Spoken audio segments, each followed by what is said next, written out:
If your favorite budget chain says new recipe, you might want to put the fork down. You're about to see how a glossy sauce can hide a cheaper cut, how a bigger bun can disguise a smaller patty, and how chef-crafted often means pre-cooked and reheated. Quick favor before we move on. If you appreciate this content, consider giving this video a like and subscribing to the channel. Believe it or not, more than 92% of viewers haven't subscribed yet. It's free and only takes a second, but it means the world to us. So did you subscribe already? Great! Thank you so much for your support. Now back to the video. Let's start with the rubbery chicken test, the 3-second napkin shine check, and one quiet menu swap that tells you you're paying more for less. By the end, you'll spot the quality trap before that first bite. You bite into the new and improved sandwich and the flavor hits loud. Smoke, sweet, a tangy burn, but the bite feels thin. That is the quality trap. A menu refresh, pretty words, a tiny price bump, while the real inputs inside get cheaper. You pay for the theater. The food gives you less. Let's start with why that happens. Chains chase margin by boosting the parts you notice fast and cutting the parts that cost. Protein is expensive. Salt, sugar, starch, and sauce are cheap. So the pitch says, chef-crafted and bold. And the build shifts to more topping, more spread, more glaze. Your wallet says yes.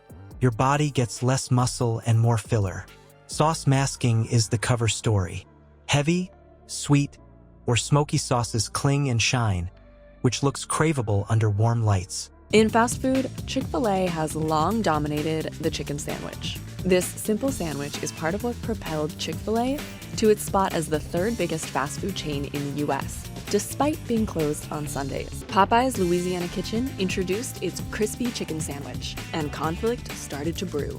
The sandwich challenged Chick-fil-A's dominance in the chicken sandwich category, and fast food's biggest names got into the battle. In a highly competitive industry like fast food, brands are racing to stake their claim. Chains that have long relied on chicken, like Chick-fil-A and Popeyes, are in prime position for victory. They drown out bland chicken that sat in a bag, or beef that was pre-cooked and shipped. Old fryer oil carries a stale aftertaste. Smoke and molasses bury it. Do the 3-second napkin shine check. Dab the top bun or the protein and wait a count of 3. If the napkin turns slick and tinted, you are not seeing juicy. You are seeing emulsified fat and sugar coming off in sheets. Ingredient swaps are the quiet move that saves real money. Whole cuts get replaced with formed patties made from bits bound with brine and starch. Chipotle once proclaimed itself the healthy alternative to traditional fast food, and it rode that message all the way to high profits. Chipotle's problems started back in July in Washington state. 5 people got sick with E. coli after eating at a Seattle store. It only made news in the local paper. Lately, the company has found itself on the defensive for making hundreds of people sick and losing millions in sales. But Chipotle became a national story when bad tomatoes in Minnesota stores infected 81 people with salmonella in August. Breast turns into dark meat because it is cheaper and takes a stronger marinade without breaking. Butter gets traded for a margarine blend. Real cheese becomes cheese product that melts faster but tastes flat. Texture gives it away. Do the rubbery chicken test. Press a fork into the piece. If it springs like a sponge and weeps clear liquid, that is brine inflation or pre-cook. A clean, real cut gives a soft tear and a small, milky bead, not a puddle. Now the size illusions. The bun gets puffed. The lettuce gets thicker. The box stands taller with a false bottom. Meanwhile, the patty slims down or the number of strips drops. Edge-to-edge coverage is your tell. Look at the top view. If the bun outlaps the meat by a finger's width all around, you are paying for air. You will also see a stacked look. Tall in the middle, hollow on the edges. Photographs well. Eats light. Part of Chick-fil-A's brand messaging has been that it didn't invent the chicken, just the chicken sandwich. But American Studies professor Psyche Williams-Forson says people have been eating this type of sandwich as long as they've been eating bread and poultry. One thing is clear. Fast food customers want chicken sandwiches. And the trend doesn't seem to be slowing. Now the big chains are duking it out to deliver, despite supply chain issues and fierce competition. And competition around the chicken sandwich isn't exactly new either. Ebony magazine searched Black newspaper archives and found ads for the chicken sandwich going back to as early as 1936. Here is the operational angle. When costs rise, chains dial up sauce solids and sodium to trigger flavor even when the meat count falls. More sugar and starch give that sticky glaze that clings to everything and makes you think rich. At the back, operations lean on pre-cooked, vacuum-sealed items. They reheat fast, reduce cross-contamination, and make temperature logs easy. Speed and safety go up. Texture goes down. You trade the sear and fresh snap for a uniform chew and a steamed finish. You will see it in certain menu patterns. Limited-time items soaked in sauce. Bowls sold as smoky or double-glazed.